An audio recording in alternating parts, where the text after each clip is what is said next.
রাজ্যের 4 লোকসভা আসনের পাশাপাশি ভগবানগোলা বিধানসভায় উপনির্বাচনে ভোট গ্রহণ চলছে।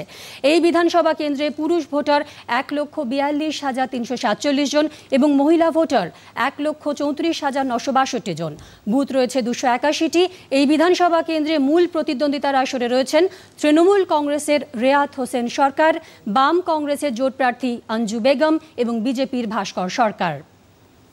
মুর্শিদাবাদ জেলায় রয়েছেন প্রসার ভারতীর সংবাদদাতা মামুন ফারুক। মামুন, 2 লোকসভা কেন্দ্র এবং একটি বিধানসভা আসনের উপনির্বাচনে হিংসার কি খবর মিলছে?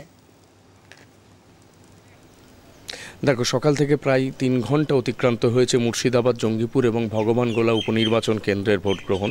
এ পর্যন্ত কিন্তু সেই অর্থে হিংসা বা রাজনৈতিক উত্তেজনার বেশ কিছু বৈচিত্র্যপূর্ণ চিত্র দেখা গেছে। ঘটনা বহুল ইতিমধ্যেই নির্বাচন, তা আমরা বুঝতে পারছি। যেমন গতকালকে রাত্রিবেলাতেই কিন্তু ডোমকলের কুপিলার বিশ্বাসপাড়ায় বোমাবাজি হয়, ভোটারদের সন্ত্রস্ত করার অভিযোগ ওঠে। আজকে সকালে মুর্শিদাবাদ বিধানসভা কেন্দ্রের হরিহরপাড়া বিধানসভা কেন্দ্রের শঙ্করপুরের একটি জায়গায় অঞ্চল তৃণমূল কংগ্রেসের দুষ্কৃতীরা এবং কংগ্রেসের নেতৃত্বের বাড়িতে বোমাবাজির অভিযোগ ওঠে, সেখানেও ভোটারদের সন্ত্রস্ত করার অভিযোগ ওঠে। একইভাবে আজ ভোট চলাকালীন রানীনগরের মুর্শিদাবাদ লোকসভা কেন্দ্রের রানীনগরের মরিচা বলে একটি এলাকা, সেখানে বাগানের ভেতরে বোমাবাজির অভিযোগ ওঠে, ভোটারদের সন্ত্রস্ত করার অভিযোগ ওঠে।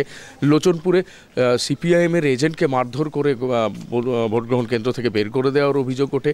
এবং ওই রানীনগর বিধানসভা কেন্দ্রের ইসলামপুরে একটি ভোট গ্রহণ কেন্দ্রে ঢুকে পড়ে সিপিআইএমের প্রার্থী মোহাম্মদ সেলিম, তিনি হাতে নাতে একজন ভুয়ো এজেন্টকে পাকড়াও করে পুলিশের হাতে তুলে দেন।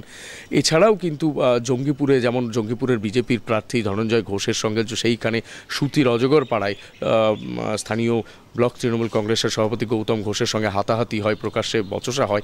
কেন্দ্রীয় বাহিনী এবং পুলিশকে তাকে হস্তক্ষেপ করতে হয়। দীর্ঘক্ষণ কিন্তু উত্তেজিত হয়ে থাকে ওই এলাকায়, উত্তেজনা ছড়ায়। এবং অন্যান্য দিকে জঙ্গিপুরের বেশ কিছু বুথে কিন্তু ইভিএম বিকলের খবর পাওয়া গেছিল সকাল থেকে। পরবর্তীতে সেই ইভিএমগুলোকে সরিয়ে দেওয়ার পর নতুন ইভিএমে আবার ভোট গ্রহণ শুরু হয়।